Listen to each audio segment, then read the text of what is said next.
ویسے تو بڑے چاپ بنے پھرتے ہیں، پر صفائی مجھ جیسی معصوم لڑکی سے کرواتے۔ اللہ آپ نہ ان کا وکھرا علیحدہ حساب لینا۔ وہ کمرے کی صفائی کرتے ہوئے منہ میں بڑبڑا رہی تھی۔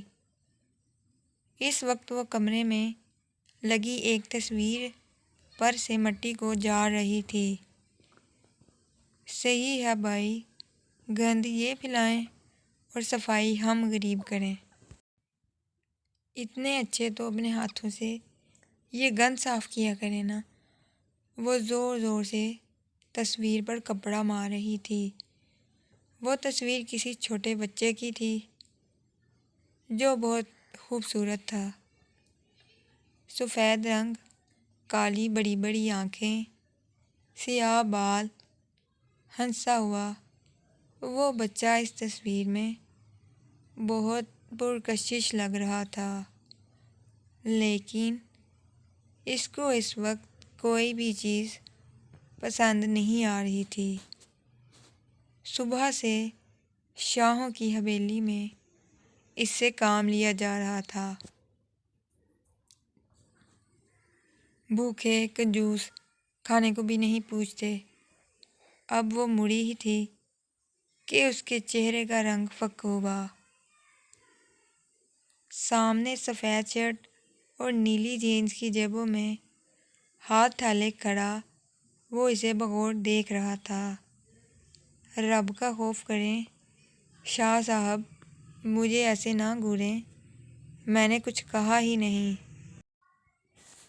وہ سفید رنگت، سیاہ کالی آنکھوں والا 25 سالہ نوجوان اب اسے نہ سمجھی سے دیکھ رہا تھا۔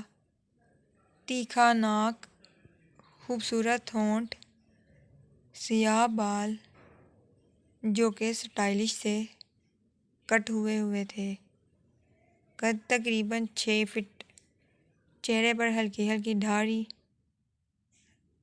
نہ سمجھی کے تاثرات لیے اسے دیکھ رہا تھا۔ What are you saying؟ تم کیا کہہ رہی ہو؟ اس نے انگلش میں سوال کیا۔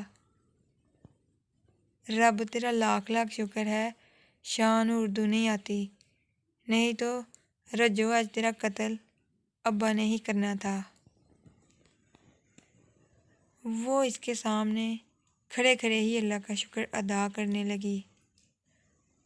ہاتھ میں صفائی والا کپڑا پکڑا ہوا تھا۔ اب وہ بس وہاں سے بھاگنا چاہتی تھی۔ اچھا شاہ صاحب، میں جاتی ہوں، آپ اپنے کمرے میں انجوائے کریں۔ وہ تیز تیز بولتی وہاں سے نکل آئی۔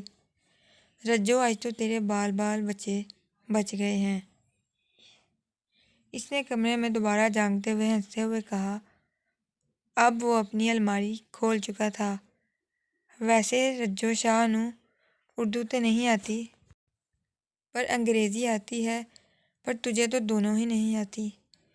رجو ہنستے ہوئے حویلی کی سڑکوں سے نیچے اترنے لگی۔